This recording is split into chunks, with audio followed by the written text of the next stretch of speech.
De 1556 a 1570 se precipitan los acontecimientos, como consecuencia lógica del periodo relativamente tranquilo que tan mal y tan bruscamente había cerrado el teatral golpe de Malta en el otoño de 1565, las fuerzas mantenidas al margen pugnan por actuar.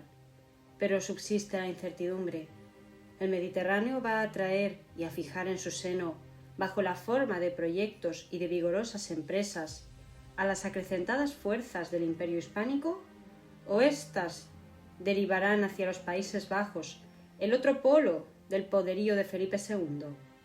Estas dudas tienen su parte de responsabilidad en una meteórica política complicada y por mucho tiempo incierta. ¿Quién decidirá a la postre?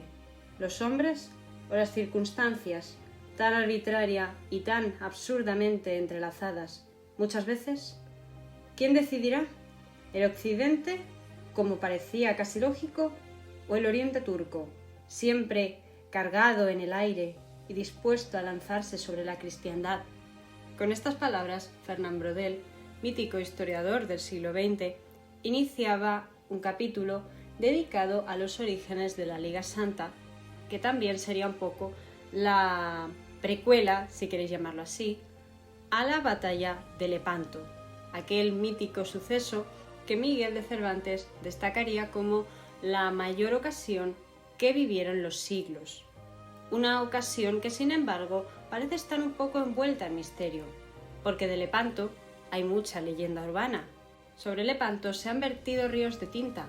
Es una de las batallas más famosas de la historia, sobre todo para los españoles, pero también fue una batalla muy celebrada en toda Europa. Fue un suceso que parece ser marcó un antes y un después, de alguna manera, entre las relaciones de Oriente con Occidente, concretamente entre el Imperio Otomano, del que ya he hablado en alguna ocasión y seguiré hablando en próximos programas, y pues la monarquía hispánica de los Austrias, esa España del Felipe II en este caso. Sin embargo, lo realmente llamativo es lo siguiente: ¿cuántos conocemos realmente la batalla de Lepanto? Y con esto me refiero, ¿cuántos conocen el verdadero origen de esta batalla? ¿Era una guerra o fue una simple batalla en la que decidieron por una de aquellas ambos bandos, turcos y cristianos, reunirse en un punto determinado de Grecia y liarse a cañonazos? Obviamente no fue lo segundo, pero me llama mucho la atención que no se conozca tan a fondo cuál fue la historia que había detrás de esta batalla y cuáles fueron los motivos que llevaron a su desarrollo. Pero lo que para mí es más chulo todavía, es increíble lo desconocidos que son, a la hora de la verdad, sus protagonistas, o algunos de ellos al menos. Es muy conocido hablar de Miguel de Cervantes como el manco de Lepanto. ¿Por qué se le llama así? A ver, obviamente porque perdió un brazo, ¿no? Pero tal vez no sea exactamente perder un brazo como la imagen popular que tenemos. Del mismo modo, también uno de los grandes protagonistas fue Don Juan de Austria. ¿Pero sabemos quién era realmente este bastardo real? Pues un poquito este programa, un poco introductorio, lo quiero hacer para, por una parte, poneros a prueba y ver si os gustan estos programas dedicados a las guerras, o si, por el contrario, preferís un contenido un poco más centrado en las personas. Por eso quiero hacer un pequeño mix. Os voy a hacer una introducción a la guerra, pero también quiero hablaros sobre los protagonistas. Quiero hablaros desde el punto de vista de las personas que lo vivieron, por lo menos en el bando cristiano, pero también os voy a hacer una breve introducción a los personajes más importantes del lado turco. Si os parece, yo me callo y comenzamos. Que disfrutéis del programa y, por favor, como siempre, si no estáis suscritos, no olvidéis suscribiros, dejarme un comentario, compartir y, bueno, mandarme una bendición o una maldición, que nunca está de más.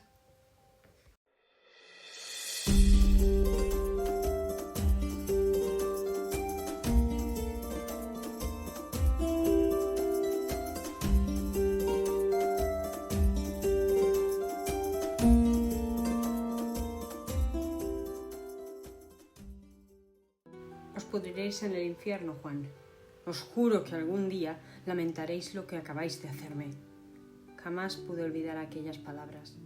por mucho que su majestad tuviese a bien reconocer mi valía, subiendo mi rango, yo jamás pude olvidar la mueca de odio de mi amigo, porque don Carlos era mi amigo, uno de los más grandes que he tenido desde que me apartaron de los brazos de mi madre. Aunque jamás me habló de mi padre, no puedo enfadarme con ella. Su mirada llena de ternura, su voz cantándome en alemán, la recuerdo como un ángel y no como la furcia que muchos afirman que era. ¿Por qué? ¿Por haber estado con el hombre equivocado? Muchos considerarían que estuvo con el correcto, precisamente por ser el emperador. ¿Qué mosca te ha picado, Juan? Ahí estaba Alejandro. Le faltaba tiempo para meterse en mis pensamientos. Más que un honor, parece que vuestro hermano os haya condenado. Me encogí de hombros, reteniendo el impulso de protestar por su insolencia. Ya sabía a qué discusiones podía llevarnos eso. ¿Vais a venir conmigo, Alejandro? Fiat voluntas tua, respondió con su habitual galantería. Creo que lo has dicho mal, respondí, sin tener del todo claro que eso fuera así. Pero ¿qué otra cosa podía hacer? Alejandro siempre se mofaba de sus conocimientos sobre idiomas. De hecho, aseguraba haber hablado en latín con la mismísima reina María Tudor de Inglaterra, cuando su majestad contrajo matrimonio con ella. Ahora en serio, Alejandro, nunca habéis combatido en algo tan serio como una Liga Santa y sois sobrino del rey, además de sobrino mío. Le indiqué, serio, cosa complicada, ya que solo nos separaban 2 años de diferencia. No esperéis que os esté cuidando siempre como en la Universidad de Alcalá. Alejandro esbozó su sonrisa más encantadora y en un gesto teatral que casi me da ganas de arrancar su cabeza de un estoque, me hizo una reverencia. Estimado tío, os lo advierto. Señaló la espada que llevaba prendida al cinto. No oséis quedaros con todo. En la gloria hay espacio para ambos.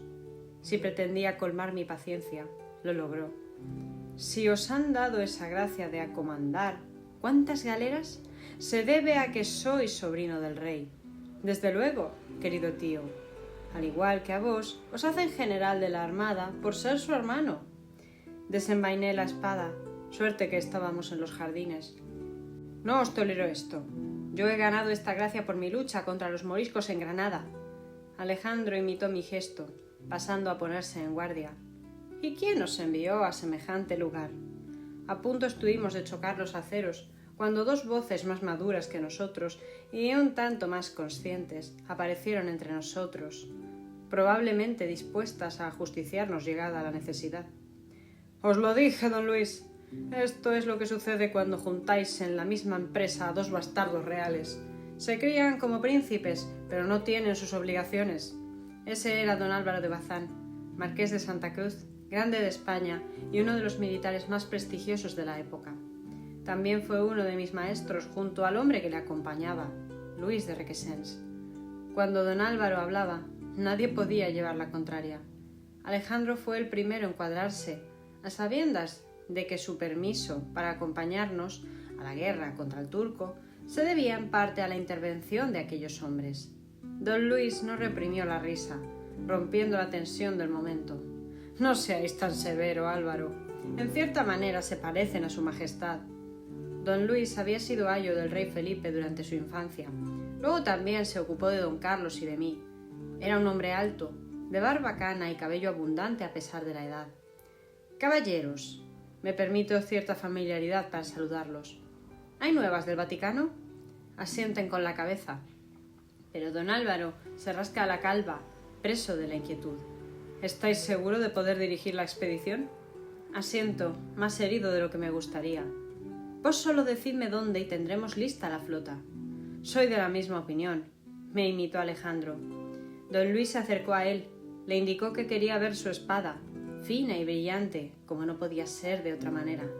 Calmaos, joven Alejandro, y aprended de vuestro tío Juan, en vez de provocarlo o enfrentaros a él. Alejandro entrecerró los ojos.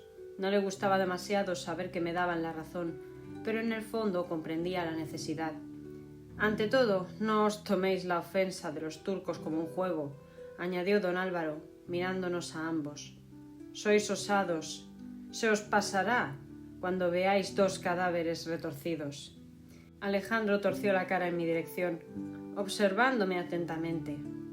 Han acordado que nos reunamos en Messina, comentó don Luis. No os fiéis de los venecianos. No son cristianos normales.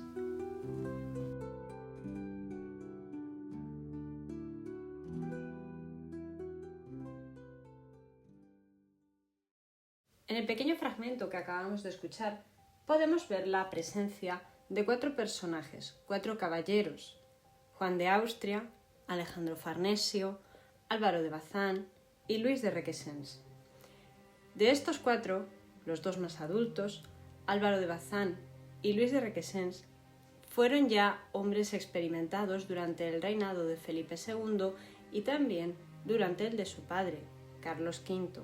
Luis de Requesens, en concreto, había sido nombrado en un principio paje de Felipe II cuando éste solamente era príncipe de Asturias, y con el tiempo había desarrollado una carrera militar y también diplomática que le llevaron a ocupar diversidad de cargos. Los más relevantes para nuestra historia serán los de diplomático ante la Santa Sede, ante el Vaticano, y también el de, digamos, asesor, un poco supervisor, ayudante, consejero, mejor dicho, de don Juan de Austria, otro de los protagonistas de esta historia, durante la campaña de las Alpujarras, donde, para que me entendáis, los moriscos se sospecha que con ayuda procedente del norte de África y tal vez, bien vista por los turcos otomanos, hay motivos varios para sospechar cosas de este estilo, para hacer la puñeta básicamente, y el caso es que en este pequeño conflicto, en torno a los años 1568-1570, Luis de Requesens habría estado muy cercano a don Juan de Austria. Don Juan de Austria, para que me entendáis, es el gran protagonista cuando se habla de Lepanto desde el punto de vista de los españoles. Don Juan no es un personaje gris, ni un personaje poco conocido a la hora de la verdad, pero es una de esas personas que, si bien todo el que es un poco interesado en la historia ha oído hablar de él, tal vez para los que estudian un poco más pensando en el colegio o en ver documentales de cuando en cuando, no lo tendrán tan localizado. Este joven realmente podríamos decir que era un príncipe, aunque no un príncipe oficial. Más bien, don Juan de Austria era un bastardo. Era hijo del emperador Carlos V, ya difunto emperador desde hace tiempo, y de una de sus últimas amantes, una noble alemana llamada Bárbara de Blomberg, una mujer de la que se cuenta era muy hermosa. Don Juan fue el hijo más joven de Carlos V. Tenía la misma edad que su nieto, don Carlos, el hijo mayor de Felipe II, que teóricamente debería haber sido el heredero, pero que sin embargo no llegó a serlo. Don Juan y don Carlos habían asistido juntos a la Universidad de Alcalá de Henares, juntos con la compañía de otro de los protagonistas que aparecían en este relato, Alejandro Farnesio. Este muchacho era 2 años más pequeño que don Juan y don Carlos, pero aún así también era miembro de la familia. Alejandro de Farnesio era hijo de Octavio Farnesio, un noble italiano, y Margarita de Parma, una hija ilegítima de Carlos V.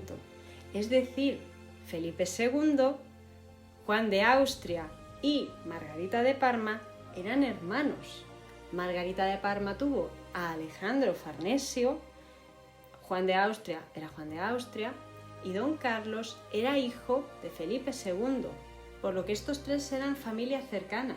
Mientras que don Carlos y Alejandro de Farnesio eran primos hermanos, Juan de Austria era el tío de ambos, y sin embargo fueron compañeros de estudio y compañeros de travesuras en muchas ocasiones. La lástima de todo esto y el motivo por el que don Juan, en este relato que hemos escuchado, se acordaba de don Carlos, se debe a un suceso que habría ocurrido unos pocos años antes de que se diese por iniciada la Liga Santa, y no se trata de otra cosa que de la caída en desgracia de don Carlos y su pérdida, digamos, de la posición en la línea de sucesión de su padre Felipe II. Don Carlos estaba en relaciones difíciles con su padre. No se le daba bien gestionar las amistades políticas y tampoco sabía llevarse bien con quien tenía que llevarse ni tener cuidado con quien no tenía que hacerlo. También hice un programa sobre Don Carlos, os lo dejaré colocado. La cuestión fue que en un momento dado Don Carlos intenta asesinar al duque de Alba, pero también intenta marchar a los Países Bajos o directamente salir de la península. Y para salir de la península, una de las personas a las que habría recurrido era ni más ni menos que su tío Don Juan, y a viejo amigo. Pero Don Juan escogió ser leal a Felipe II. Por tanto, le comentó al rey, básicamente, las intenciones de su hijo, con lo que Felipe II finalmente decidirá encerrar a Don Carlos. Y Don Carlos, cuentan las historias, que trató de disparar a Don Juan, trató de matarlo, pero si no lo hizo, se debió únicamente a que uno de sus criados había sido lo bastante hábil como para descargar el arma antes de que éste la cogiese. Qué diferente podría haber resultado esta historia. Este tipo de sucesos que vivió Don Juan en parte le valieron la confianza de su medio hermano Felipe y permitieron que éste decidiese confiar más en él. Una de sus primeras labores importantes fue dirigir la campaña de las Alpujarras contra los moriscos, allí donde recibió el asesoramiento de Luis de Requesens. Y gracias a su victoria, a su buen trabajo hecho, Don Juan sería finalmente elegido para comandar la Armada española durante la campaña de la Liga Santa, la campaña que llevaría a Lepanto. Fue nombrado su capitán general de la Armada Combinada de la Liga Santa. Todo un personaje que llegó muy lejos a muy corta edad, porque en este momento de la historia Don Juan era un joven realmente. En el año 1571, cuando finalmente se acuerda la Liga Santa y tiene lugar la batalla de Lepanto, Don Juan tiene 26 años y Alejandro Farnesio tiene 24. Alejandro Farnesio, también os lo tengo que decir, con el tiempo llegaría a convertirse en un personaje bastante clave en las guerras durante los Países Bajos, donde lucharía contra los rebeldes, y también incluso en las guerras de religión de Francia, donde él lucharía en favor del bando católico contra los protestantes. Alejandro Farnesio es una figura olvidada que tuvo su primer, trabajo importante a nivel militar en Lepanto, de la mano de este viejo amigo de la infancia que era Don Juan. Y por eso mismo he decidido sacarlo a la palestra. Pero nos queda todavía hablar sobre uno de los caballeros que han sido mencionados en el relato.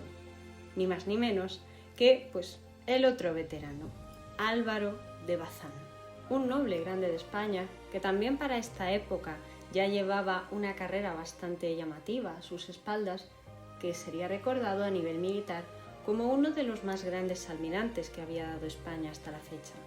Incluso se cuenta que Álvaro de Bazán fue uno de los pilares, una de las personas que comenzó a apoyar el uso de galeones en temas de guerra anfibia.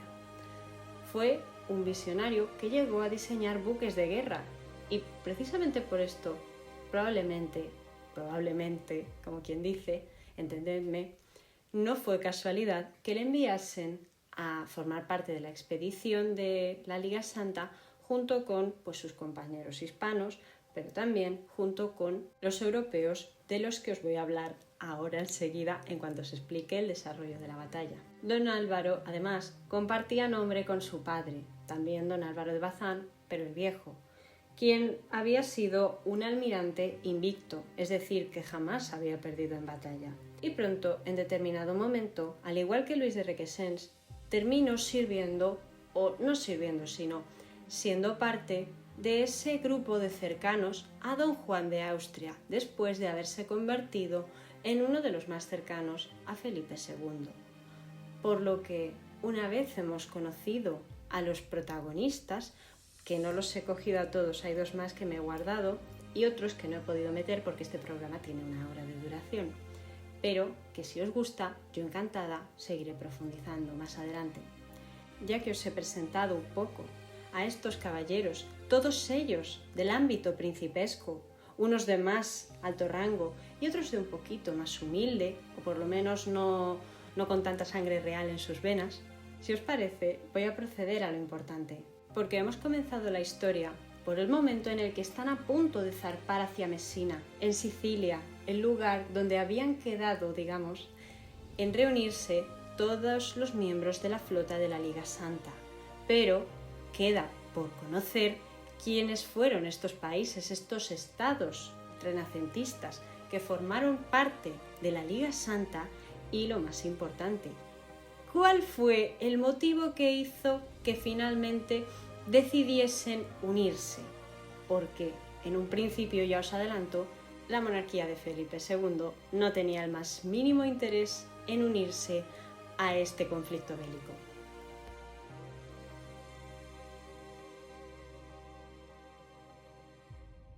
Nos tenemos que remontar un poquito más atrás, concretamente a los años 1569-1570.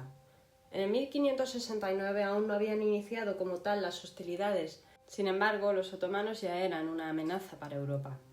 Llevaban muchísimo tiempo siendo ese gran escollo en el camino de los europeos.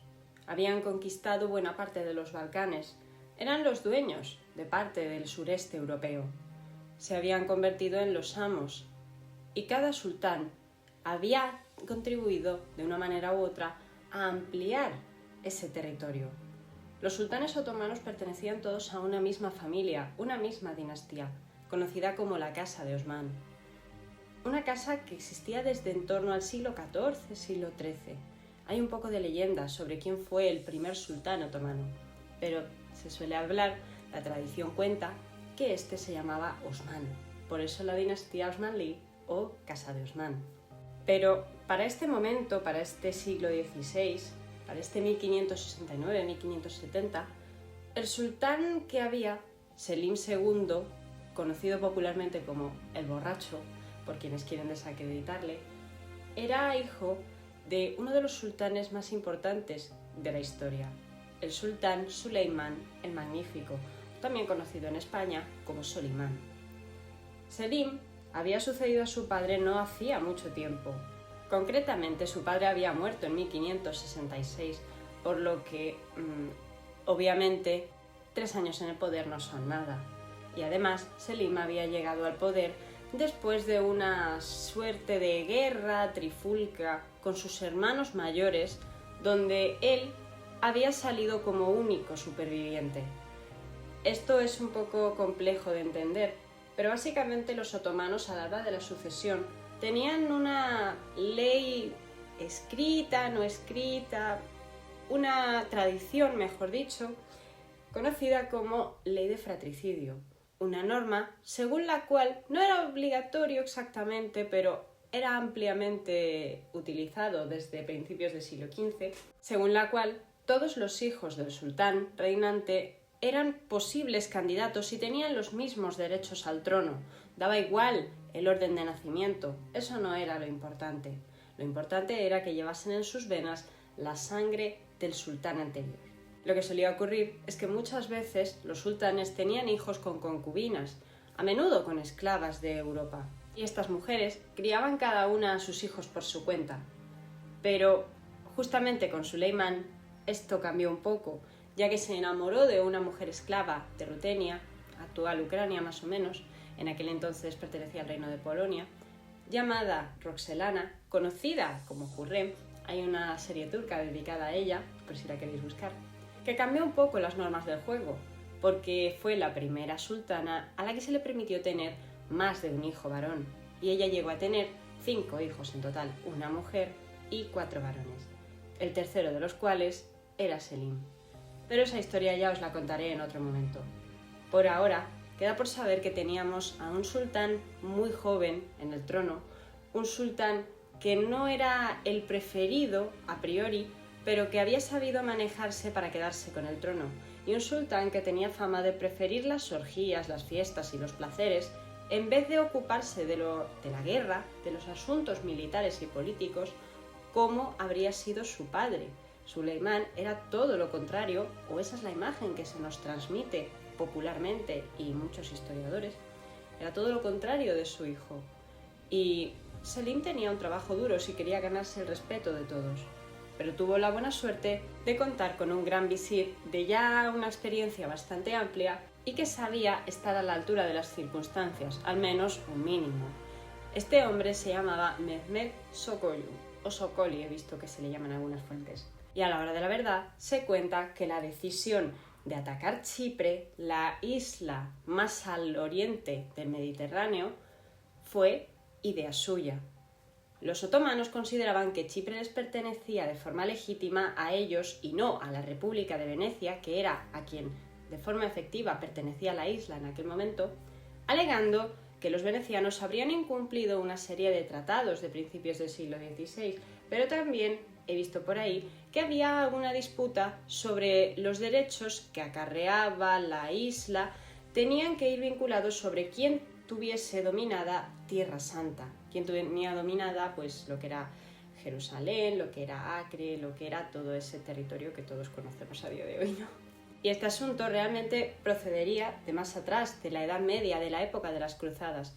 El caso es que en aquella época Chipre pertenecía a Venecia, pero Tierra Santa pertenecía ya a los otomanos, por lo que, entre unas cosas y otras, un tratado de guerra y otro de paz, los otomanos quisieron reclamar Chipre como suya y en 1570, después del último ultimátum y ya después de una temporada de acoso en el Mediterráneo, acoso y derribo por parte de los otomanos, finalmente se lanzaron a la conquista de la isla en julio de 1570. Había 3 puertos importantes o 3, digamos, enclaves principales en la isla en aquel momento: Larnaca, Famagusta y Nicosia. Pronto acabarían con todo y pronto ahorcarían a sus gobernadores venecianos, uno llamado Dándolo, otro llamado Tiepolo. A nosotros son nombres que no nos dicen mucho, pero en la historia veneciana son apellidos que están muy vinculados con la aristocracia clásica y con algunos de los dogos, de los dux, de los grandes dirigentes a nivel nominal de la República.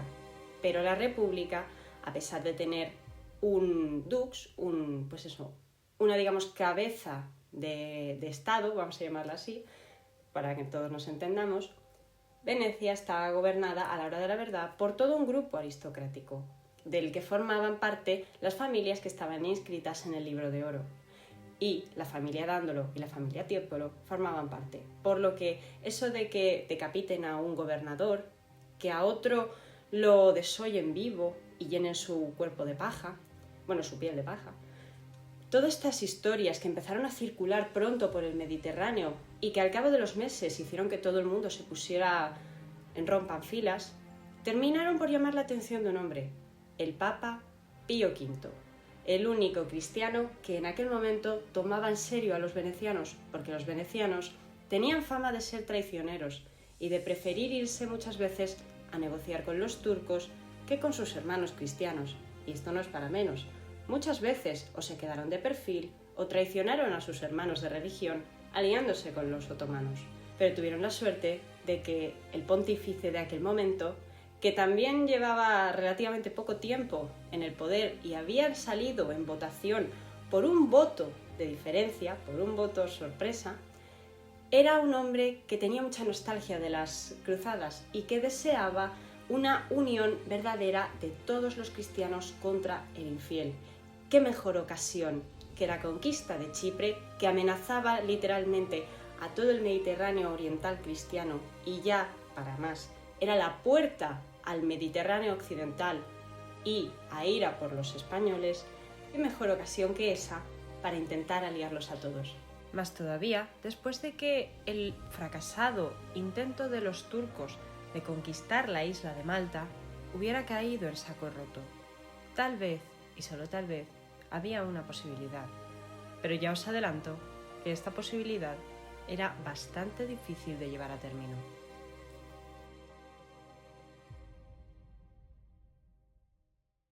Pío V no era un papa normal. Este pontífice, nacido en el Bosco, en el milanesado español, era una criatura de origen humilde. No era hijo de ninguna de las grandísimas familias nobles de la época y tampoco era un gran defensor del status quo. Su mayor sueño era retornar a los gloriosos momentos de las cruzadas, recuperar el honor de la cristiandad, y para ello el Papa veía la única posibilidad en el rescate de la ciudad de Constantinopla, antigua capital del Imperio Bizantino que había caído en manos turcas en 1453. Tengamos en cuenta que de eso ya hacía más de un siglo, y que desde entonces había sido la nueva capital de los turcos, la nueva capital de los infieles. Es por ello que, cuando los venecianos acuden al Papa en busca de ayuda por la conquista de Chipre, cuando el Papa se entera de que los puertos de la capital Nicosia y Quirena ya han caído, teme que el segundo más fuerte, el de Farmagusta, lo haga también, y se apresura en convocar una alianza. En un principio los genoveses se unieron, pero el príncipe genovés Andrea Doria estaba a favor de los españoles y los venecianos no tenían demasiado interés en estar con ellos, por lo que, llegado el momento, cuando por fin, comienzan las reuniones el 2 de julio de 1570, queda claro cuáles son las intenciones de los venecianos. No estaban interesados, para nada, en conseguir la gloria de la cristiandad. Tampoco buscaban un hermanamiento real con otras naciones cristianas del momento. Los venecianos siempre habían sido de carácter mercantil, una república de comerciantes, gente que buscaba el dinero, el beneficio. Pero no necesariamente esto tendría que ser malo. Sin embargo, desde el punto de vista de los españoles de la época, los venecianos habían firmado la paz en varias ocasiones con los turcos, como unas décadas antes, en 1540, y solían depender bastante de ellos para temas de avituallamiento, que eso tendría que ser solucionado por la Liga Santa para que pudiesen abastecerse en otras zonas de Italia. Habían confiado en varias ocasiones en que los turcos no les atacarían, sencillamente porque, oye, siempre venía bien tener un aliado en Europa.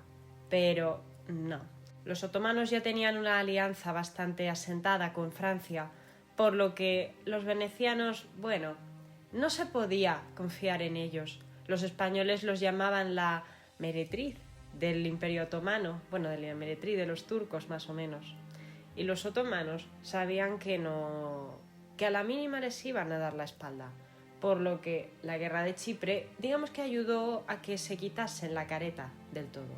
Y en las reuniones, que llegaron a durar 11 meses, con 3 interrupciones, una de las cuales se dio cuando ya estaba todo hecho, cuando ya estaba todo acordado, se produjeron precisamente porque los venecianos no querían comprometerse a largo plazo, y esa era una de las principales condiciones de la Liga Santa: compromiso a largo plazo entre los países participantes, que eran el Imperio Español, los Estados Pontificios y la República de Venecia.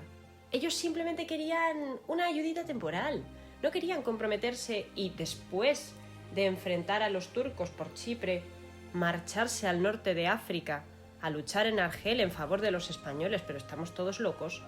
No es por nada, pero un año antes, en 1570, los venecianos habrían sufrido una explosión y un incendio en su arsenal, en su astillero, el lugar del que salían fabricados todos sus barcos desde hacía siglos.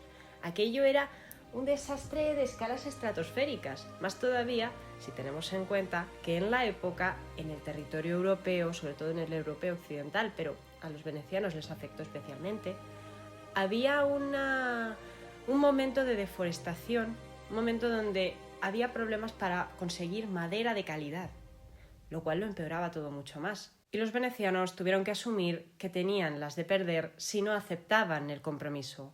Que tú acepta el compromiso, acepta el trato y ya se irá viendo. El primer acuerdo se decidió que tendría una duración de más o menos 3 años, en torno a 1573. Debería haber durado hasta entonces. Pero la idea era crear una Liga Santa que fuese permanente. La idea era que se ayudasen entre ellas las potencias, que dirigiesen las operaciones de mutuo acuerdo, aunque todo hay que decirlo.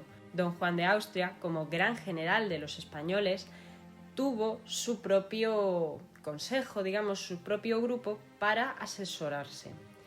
Sin embargo, del mismo modo que los españoles habían puesto un capitán, un gran almirante, un gran general, como era don Juan de Austria, los del Estado Pontificio también van a pedir otro, en la figura de Antonio Colonna, y los venecianos también pondrán otro en la figura de un capitán llamado Venier. Colonna parece ser un marinero que dejaba bastante que desear, pero era el favorito del Papa, entonces ¿qué le iban a hacer? Y el veneciano, pues bueno, era veneciano. A los españoles no les hacía mucha gracia y a los venecianos menos, pero ¿qué le vamos a hacer? El caso es que por fin el acuerdo se firma 11 meses después de su inicio, el 20 de mayo de 1571, y se acuerda que se reunirían en Mesina para ir detrás de una escuadra turca, capitaneada por Ali Mustafa y el Beylerbey de Argel, un hombre que ya era antiguo conocido de don Juan de Austria por su batalla en la Guerra de Granada, en las Alpujarras, un hombre llamado Ulugh Ali, con lo cual, de alguna manera, esta Liga Santa, estas batallas que iban a tener lugar en el Mediterráneo Oriental, podían considerarse una suerte de segunda parte de lo vivido por los españoles al sur de la península, en Granada. Todo muy poético suena, ¿no? Las cosas eran un poquito más complicadas, pero bueno, mejor dicho, todo era complicado en aquel momento. El Papa se esforzó en convencer a los españoles, prometiendo que además de ir a por Argel, después de que se solucionase el tema de Chipre y toda esa batalla en el Mediterráneo Oriental, conseguiría que se uniesen los demás reinos europeos a la Liga Santa, principalmente pensando en Portugal, que en aquel momento estaba inmersa en su propia expansión territorial. Iba por las Américas, Portugal estaba en aquel momento que lo flipaba, básicamente. También iban por Asia, iban por zonas de África. Los portugueses eran exploradores en aquel momento, más si cabe que los españoles, aunque igual eso sea mucho decir. Pero era difícil, a la hora de la verdad, incluir a más reinos en la expedición, y eso Felipe II lo sabía, porque los franceses iban con los turcos, porque el imperio estaba dividido entre protestantes católicos y porque en los territorios de sus primos Habsburgos de Austria, en aquel momento dirigidos por su primo Maximiliano II, tenían problemas porque Hungría, el reino de Hungría, antiguo y glorioso reino de Hungría, estaba partido en dos desde la batalla de Moax entre turcos y entre cristianos. Y los ingleses, mejor no hablar, porque en aquel momento, ya después de la partición de Enrique VIII con la Iglesia para poder divorciarse de Catalina de Aragón, las relaciones eran complicadas. El escenario no pintaba bien, realmente, y Felipe II lo sabía, y don Juan de Austria lo sabía, y todos los demás lo sabían. Pero ¿qué iban a hacer, al fin y al cabo? Se habían comprometido, ya era tarde para dar marcha atrás. Tuvieron 3 intentos, 3 veces que se interrumpieron las negociaciones para retirarse, y sin embargo no lo hicieron. Por lo que ahora tocaba lanzarse a la batalla, con una flota total de 300 barcos, 20 galeras y 100 navíos, 50.000 soldados y 4.500 hombres de caballería ligera. Sería una locura, la mayor parte de lo cual pagaron los españoles, pagando los venecianos simplemente 1/3 y el papado quedándose con la parte restante. Pero si no podía pagarla, también tendría que dividirse en partes para que ayudasen los otros 2 participantes. Vamos, que lo miremos por donde lo miremos, los españoles iban a pagar más sí o sí. Pero es que el papado, aunque intentó contribuir con sus 12 galeras, tampoco estaban en el mejor estado. Ni Colonna era un gran marinero, el capitán de los estados pontificios, ni los barcos del Papa estaban muy allá. Por lo que la suerte no parecía acompañar a los cristianos. Pero al final, por sorprendente que parezca, a veces aparecen personajes gloriosos más allá de los generales que demuestran su valía y que son capaces de dar la nota y de cambiar las tornas del destino. Fíjense por dónde, en uno de los barcos de la Armada Española, viajaba el mismísimo escritor Miguel de Cervantes, autor de la obra inmortal Don Quijote de la Mancha. Ese hombre perdería un brazo, o no perdería un brazo más bien. Se le quedaría el brazo inmovilizado por el disparo de un cañón y no podría volver a usarlo. pero, aún así sobrevivió a la batalla y se convirtió en uno de los más grandes de las letras españolas. ¿Qué habría sido si tal vez el disparo no hubiese sido tan certero y hubiese dado en la cabeza o en el pecho a don Miguel? Si os parece, voy a comentaros brevemente, un poquito más sobre esta batalla. Desde lejos se asemejaba a un muchacho normal. Vestía pantalones amplios, camisa holgada y el equipamiento propio de los tercios. Su cara estaba sucia, al igual que el resto de los hombres, pero ni siquiera la luna podía ocultar la elegancia de sus gestos. La manera de moverse por el barco la delataba, y la forma que tenía de mirar al horizonte, tal vez en busca de la costa griega, aunque fuese en mitad de la oscuridad, delataba un espíritu indomable, fiero y fuerte. «¿Así es como cuidáis de que no nos asalten los turcos?» Ella no se movió. Creo que llevaba rato advirtiendo mi presencia, como anoche, y la noche anterior, y todas las noches desde hacía algún tiempo. Supongo que era cuestión de que uno de los dos terminase por hablar al otro. «Me gusta el agua, señor», respondió por fin. «Me recuerda a mi hogar». «¿Acaso sois de la costa?» «¿Qué os importa a vos?», respondió con sequedad. «¿Acaso podéis devolverme allí?» Menudo atrevimiento. Llevé mis manos a la espalda y anduve unos pasos en su dirección. Me intrigaba ver cómo terminaba esto. «¿No sabéis con quién sois tan descarada?» Pero ella continuó sin prestarme atención. «Sois mi superior y el hombre que decidirá el destino de todos los de esta flota. Nuestro destino está en manos de Dios, pero también en las vuestras. Vamos directos a un enfrentamiento que acabará con sangre, quizá con la de todos. No debéis preocuparos, señor. Como soldado os seré leal hasta la muerte, pero como María, no toleraré que indaguéis en mi vida. El ambiente del mar no nos sentaba bien a ninguno. La humedad contribuía a volver extremos tanto el calor como el frío, y en este caso el clima se estaba tornando demasiado molesto, pero no podía mostrarlo. «¿De modo que María es vuestro nombre?» «Sí», y giró la cara, quedando nuestros rostros frente a frente. Ella no se movió de su posición, con las manos agarrando el borde de la baranda. «María soy, señor». La suave luz de las estrellas potenciaba el furor de sus ojos de fuego, lo salvaje de su cabello negro y la elegancia de sus rasgos naturales. Tanta delicadeza contrastaba con su fuerte carácter. «Podéis llamarme Juan», pero se burló vilmente. «Creo que es más correcto deciros don Juan». No podía negar que me causaba simpatía. Correspondí a su risa. «¿Qué hace una mujer como vos tomando las armas, María? ¿Acaso sois la esposa de algún marinero?» «Esa es una de las versiones, señor. La otra es que me alisté para perseguir a mi amante». «¿Cierta es alguna de ellas?», aventuré a preguntar. «Falsas todas de principio a final», respondió María. «¿Tan imposible os resulta que una mujer quiera luchar? Mal me juzgáis creyendo que os juzgo de forma tan severa. Estaba aquí, al fin y al cabo. ¿Acaso María esperaba que la lanzase por la borda? Tan solo capta mi atención. Se cuenta que erais bailaora». Ella hizo un gesto de aprobación con la cabeza. «Tal vez sea la única verdad que os han contado sobre mí». Seguís sin responder a la pregunta de qué buscáis aquí. ¿Es que pensáis entregármelo? Me encogí de hombros. Depende de lo que pidáis y si está o no en mi mano. Temo que hay pocas cosas en materia de guerra que os sean negadas, don Juan, pero dudo que vayáis a permitir a una mujer seguir con las armas una vez todo esto termine. Menuda novedad. El frío de mi cuerpo desapareció al descubrir semejante espécimen. Una dama ansiosa por continuar con la carrera de las armas, al igual que lo haríamos Alejandro, don Álvaro o yo. ¿Únicamente queréis eso? María asintió con firmeza. Su rostro se volvió más furtivo, dispuesto a mostrar su valía y sus argumentos. No obstante, como buena leona, decidió atacar. ¿Alguna vez habéis deseado algo con toda el alma, don Juan?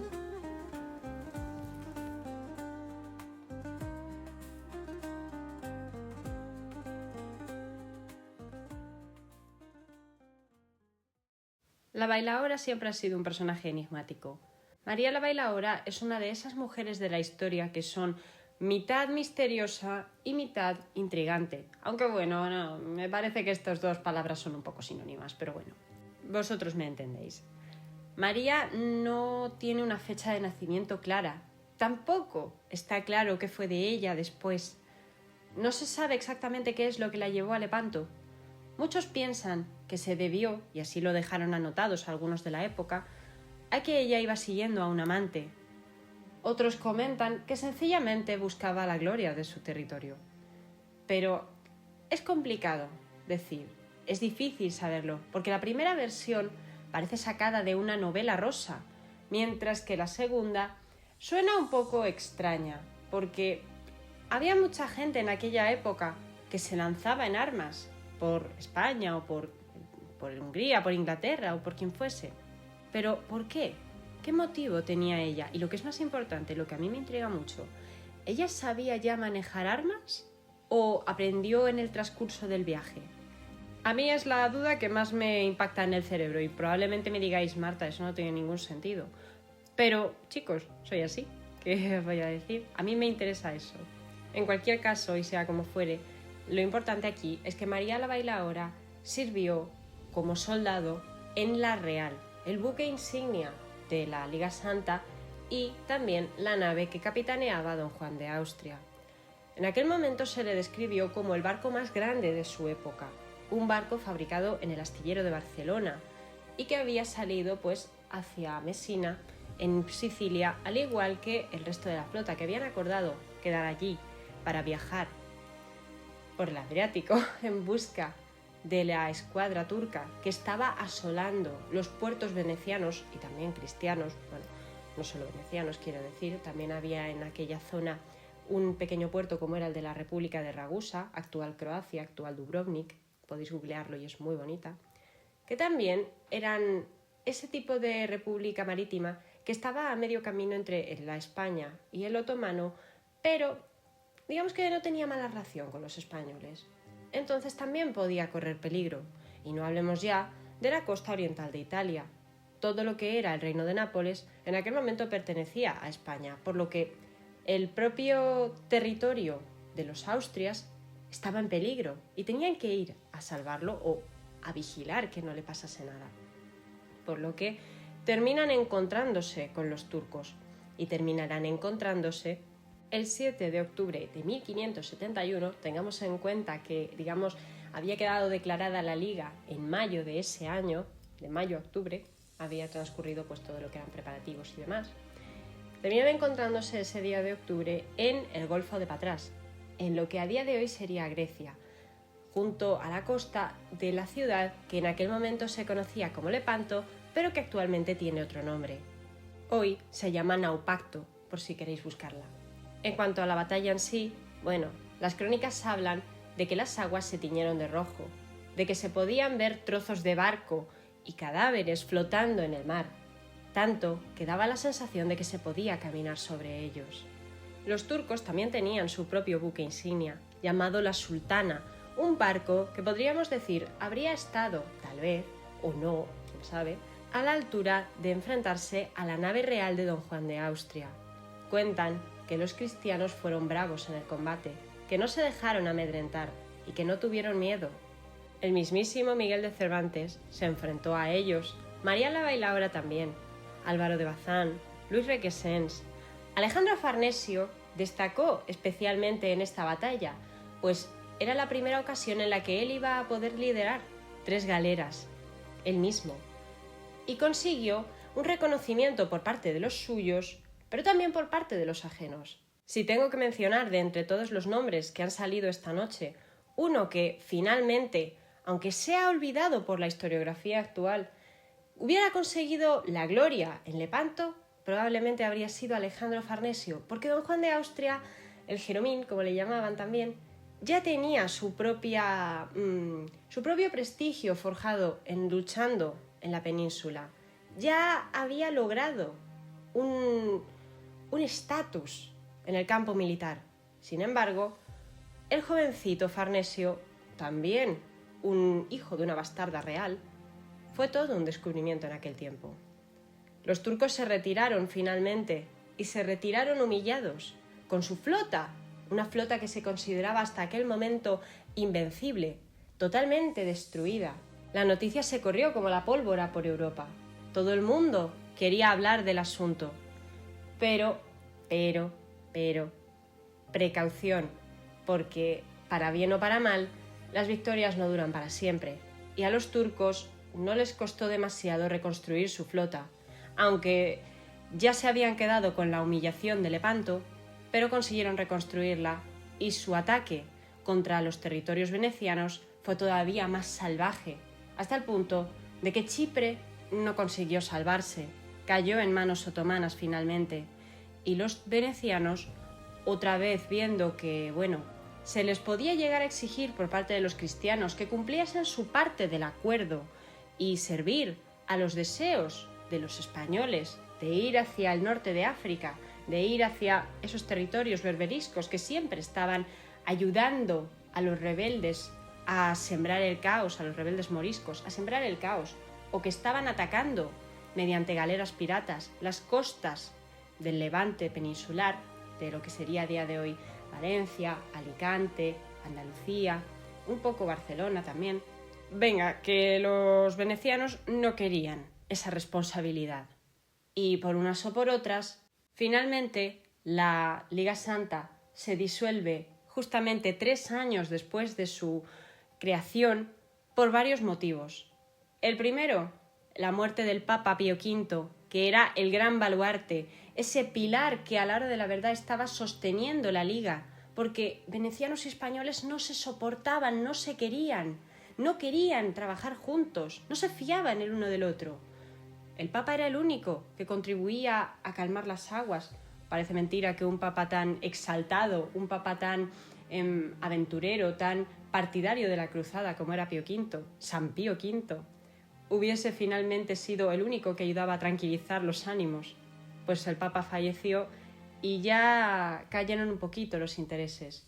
Además de eso, pues ya os he comentado, ¿no? Los venecianos no querían ir a luchar a África, no querían volver a unirse a los españoles, ni siquiera habían podido salvar Chipre, por lo que finalmente los venecianos deciden volver al redil y pactar la paz con los turcos, aceptando unas condiciones de rendición humillantes. Tuvieron que pagar por mantener un poquito en paz los territorios que aún les quedaban. Tuvieron que someterse a los turcos. Y los turcos, que habían reconstruido su flota, a ellos este periodo de sequía, de escasez de madera, no les afectó tanto en su territorio asiático, se alzaron de nuevo, otra vez, como la gran potencia que eran, pero esta vez tan solo la tomaron con los venecianos.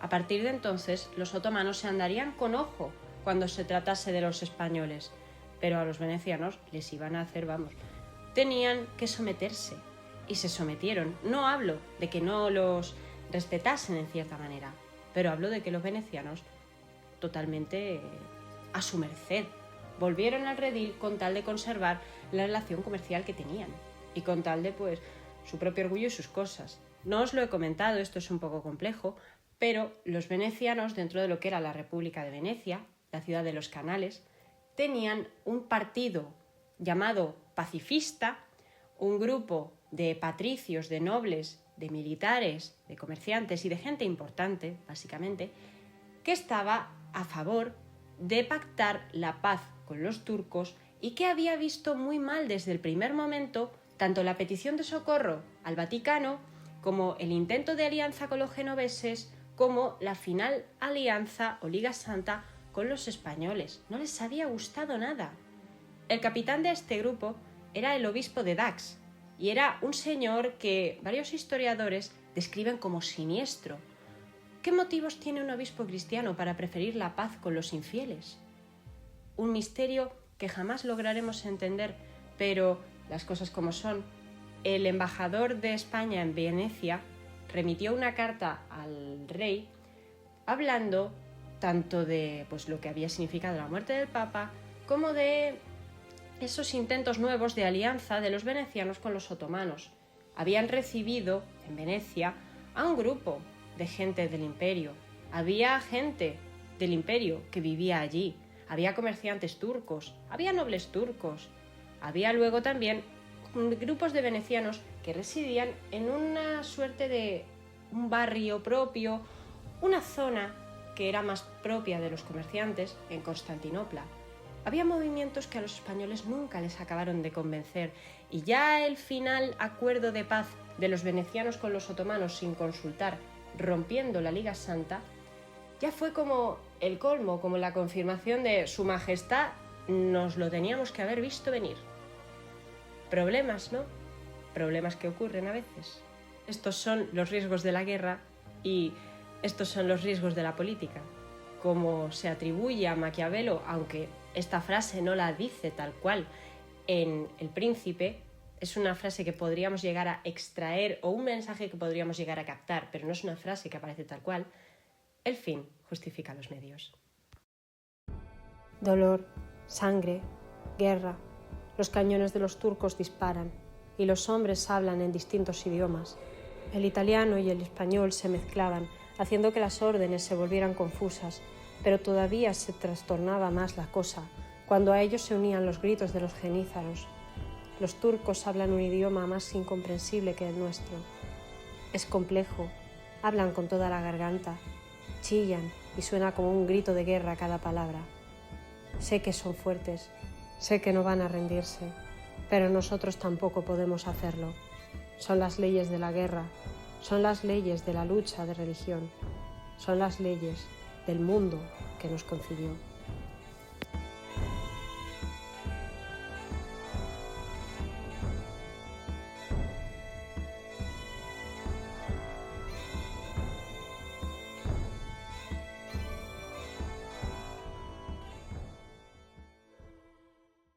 Sonó hasta en Inglaterra. La victoria de Lepanto se escuchó en todos los rincones de Europa. Llegó en tiempo diferente, es decir, no fue inmediato. Tardaron unas cuantas semanas en llegar a los distintos lugares de Europa, pero allá donde llegó, siempre lo hizo como una victoria no inesperada, pero sí sorprendente. Al fin y al cabo, los otomanos habían sido los reyes del Mediterráneo oriental durante los últimos tiempos, durante los últimos siglos. Habían derrotado a prácticamente todo el mundo y su avance parecía imparable. Eran una grandísima amenaza para la rama de los Austrias, los Habsburgo austriacos, que gobernaban en Centro Europa y que tenían frontera con el Reino de Hungría. Bueno, el Reino de Hungría había pasado a formar parte de las posesiones de los Habsburgo y, por tanto, estaba amenazado por los otomanos. Los otomanos consiguieron que el Principado de Transilvania y el Reino de Hungría se repartiese en 3 trozos. No es ninguna broma hablar de que los otomanos tenían aterrada a toda Europa antes de Lepanto. Y con esa victoria lo que se consiguió fue romper ese miedo. Tanto si la guerra fue realmente tan importante como se contó, o si estuvo muy influenciada por la propaganda de la época, la cuestión importante aquí es que al final fue una batalla que se utilizó para romper un miedo, para romper una creencia que los propios europeos habían internalizado de alguna manera, y es que el turco era una amenaza que, si bien convenía afrontar y era necesario que todos se aliasen contra él, a pesar de ese acercamiento entre los franceses y los otomanos, era difícil de afrontar. ¿Quién iba a atreverse a luchar contra ellos en primera línea? Pues ahí estuvo la respuesta, y aunque por desgracia la Santa Liga se disolvió a los pocos años de la guerra de Lepanto, cuando los venecianos alcanzan un acuerdo de paz, entre comillas, con los otomanos, porque lo llaman acuerdo de paz, pero realmente lo que ocurrió fue asumir la derrota. Los otomanos habían tomado Chipre, hicieron firmar a los venecianos unas normas de paz, unos acuerdos prácticamente humillantes. Venecia ya pagaba al otomano antes de la guerra, antes de la toma de Chipre, y siguió pagando después. Venecia ya no volvería a ser jamás ese emporio comercial tan poderoso que había sido durante los tiempos medievales. Es el inicio de su declive, pero un declive muy lento, que no tendría su final definitivo hasta las guerras napoleónicas a finales del siglo XVIII y principios del siglo XIX. Obviamente la muerte del Papa Pío V, ese papa tan defensor de la cristiandad, un papa tan beligerante como él, aceleró el final de la Liga Santa. Al final, ese hombre era el pilar que lo sustentaba todo, fue el que convenció a los españoles, fue el que quiso ayudar, socorrer a los venecianos, el que tenía el sueño de una gran coalición de reinos católicos frente a los turcos. Cuando murió él, el proyecto murió con él, y los españoles, pues por desgracia sí quedaron sin la ayuda prometida para luchar en el norte de África, pero la batalla de Lepanto, la batalla librada en 1571, les sirvió para tener esa idea, para tener ese relato por una parte de que se podía vencer al turco. Vale que el turco se vuelva a rearmar al poco tiempo, vale que consigan rehacer su flota, pero el turco no es invencible y los primeros que les han dado una derrota humillante realmente fueron los españoles. ¿Y por qué se sabe que fue una derrota humillante? Básicamente porque, aunque las fuentes turcas busquen minimizar esa batalla, hay algo que no pueden negar, y es que esos intentos por minimizar la batalla, esos intentos por esconderla, si realmente fue una batalla tan ínfima, ¿por qué hacer como si no hubiese existido? El sultán, Selim, se cuenta, sufrió un pequeño revés en sus primeros años de reinado, que tan importantes eran para la tradición otomana, que habría dicho su padre Suleimán, que ya solamente al llegar al poder tuvo una grandísima campaña en el este de Europa. ¿Qué habría dicho? Consiguió Chipre, pero también tuvo que restaurar parte de su flota y tuvo que, pues organizar un poquito otra vez a sus visires, que muy valerosos, pero tal vez de tan valerosos, algunos de los militares otomanos pecaban de osados. Y sobre todo, los otomanos a partir de entonces tendrían mucho cuidado con los españoles. ¿Fue una batalla solo o no fue una única batalla? El Imperio Otomano también inició un periodo de declive, pero también fue muy lento, más lento que el veneciano. El Imperio Otomano terminó a principios del siglo XX, después de la Primera Guerra Mundial. Pero es difícil ubicar exactamente dónde está el principio del fin. Personalmente yo no lo ubicaría en el siglo XVI. ¿Por qué? Porque básicamente el siglo XVI es muy desconocido en Europa para los europeos. El siglo XVI otomano. Y fue un siglo realmente brillante para ellos. Fue un siglo de máximo esplendor y tal vez sería su pico, y a partir de ahí fueron bajando.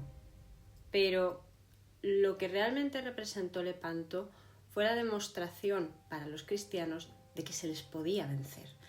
A lo mejor no tanto un toque de atención para ellos diciendo se os acaba el tiempo, pero sí un mensaje para los cristianos y sobre todo para los españoles. Se puede. Y hasta aquí el programa de hoy. Espero que os haya gustado mucho. A mí me ha encantado compartir esta pequeña historia, esta pequeña introducción a la batalla de Lepanto y a sus protagonistas con vosotros. Por supuestísimo, cabe mencionar que se me había olvidado a los protagonistas. Miguel de Cervantes, el escritor, fue hecho prisionero cuando estaba de regreso y fue enviado a Argel junto a su hermano, de donde regresaron años más tarde. Y el resto de la historia ya la conocemos, ¿no? Un montón de obras y entre ellas la más famosa de la historia, El Quijote de la Mancha.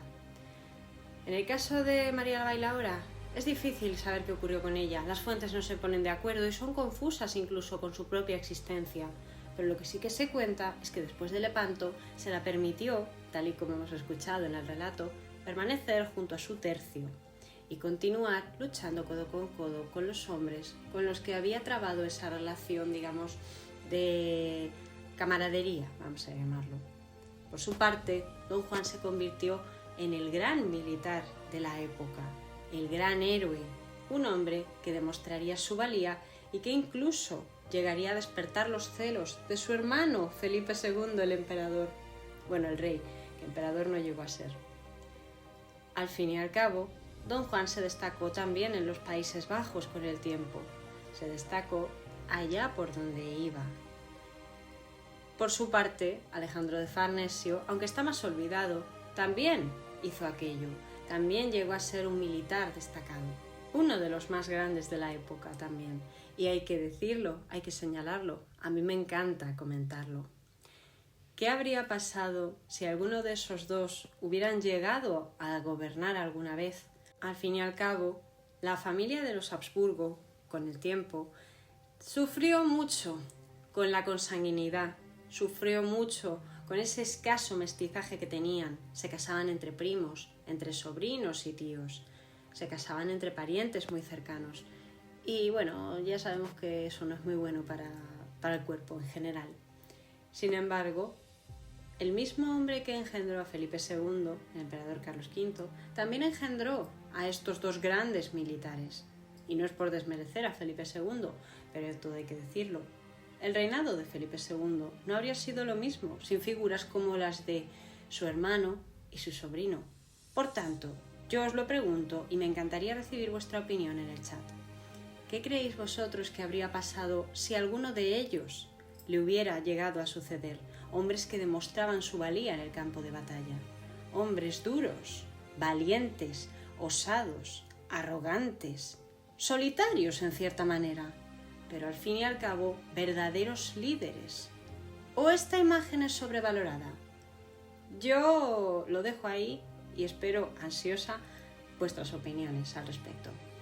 Y hasta aquí el programa de hoy. Muchísimas gracias por escucharme semana a semana.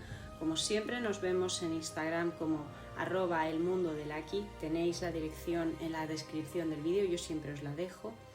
Los que me estáis escuchando en directo os lo pongo en el chat. Y como siempre yo os pido que por favor, si hay algún personaje, alguna leyenda, alguna historia que queráis que os narre, que queráis que os cuente, yo encantada estoy de escucharos. Os atiendo tanto por Instagram como por el chat, como por los comentarios. Yo os atiendo sin ningún problema.